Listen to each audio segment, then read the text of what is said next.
Series का आरंभ करने जा रहे हैं वो है माइथोलॉजिकल स्टोरीज और उनके ऊपर बेस्ड छोटी छोटी टीचिंग्स जो हम अपनी लाइफ में इम्प्लीमेंट कर सकते हैं।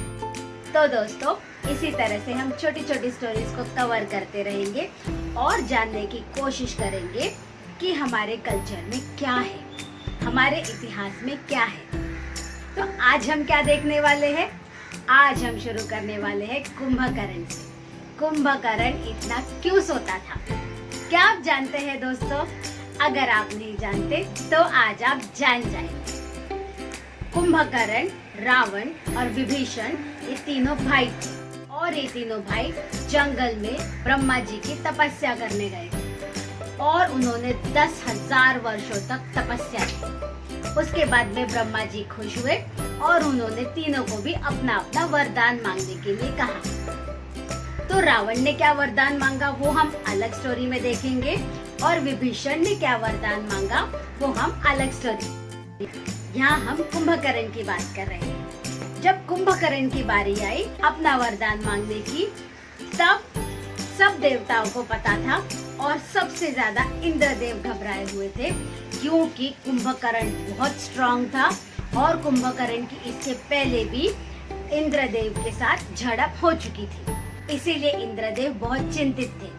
तो फिर जिस वक्त कुंभकर्ण अपना वरदान मांगने वाले थे, तब माँ सरस्वती ने इंद्रदेव के कहने पर उनकी जिह्वा को बांध दिया और इस वजह से कुंभकर्ण को कहना था कि उसे इंद्रासन चाहिए, मगर उसने कहा उसे निद्रासन चाहिए, मतलब कि नींद।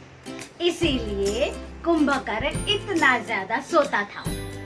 मगर यहाँ पर रावण को पता चल गया कि यहाँ तो कोई वरदान नहीं है, यहाँ तो श्राप हो गया। तो फिर रावण ने हस्तक्षेप किया और बीच में कहा कि भगवान जी आप इस वरदान को वापस ले लीजिए। मगर ब्रह्मा जी ने कहा अब मैं इस वरदान को वापस नहीं ले सकता, तुम चाहो तो मैं इसमें थोड़ा सा रिलैक्सेशन दे सकता हूँ। जैसा कि कुंभकर्ण 6 महीने तक सोएगा और 1 दिन के लिए जागेगा। इस तरह से दोस्तों कुंभकर्ण को सोने का वरदान मिला। तो दोस्तों, भगवान की स्टोरीज को सुनते रहिए, हमारे कल्चर को सही तरीके से जानने की कोशिश कीजिए और भगवत गीता जरूर पढ़िए। भगवत गीता से आपको बहुत सी नॉलेज मिलेगी और यह पढ़ना जरूरी भी है।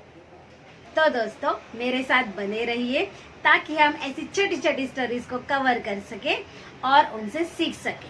दोस्तों, कुछ और बातें हमें कुंभकर्ण के बारे में जाननी जरूरी है, जैसा कि कुंभकर्ण बहुत शक्तिशाली दानव थे।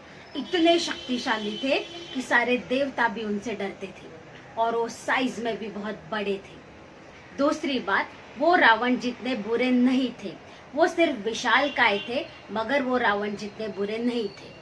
जब वो जाग जाते थे तब वो अपने आसपास की कोई भी चीज हो उसे खा लेते थे, फिर चाहे वो इंसान ही क्यों ना हो, मगर वो रावण जितने बुरे नहीं थे। और तीसरी बात, वो पहले दानव थे जिन्होंने यह पहचाना कि राम स्वयं भगवान है।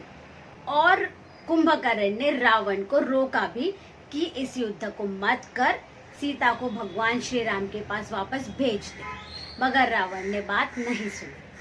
इस स्टोरी से दोस्तों हमें यह सीख मिलती है कि हम चाहे कितने भी स्ट्रांग हो, कितने भी शक्तिशाली और बलशाली हो, भगवान की मर्जी के बिना हम कुछ नहीं कर सकते। इसीलिए दोस्तों, हमें भगवान की भक्ति और भगवान पर विश्वास रखना अत्यंत जरूरी है। तो दोस्तों, यहाँ तक देखने के लिए और मेरे साथ बने रहने के लिए धन्यवाद। Thank you for watching till the end.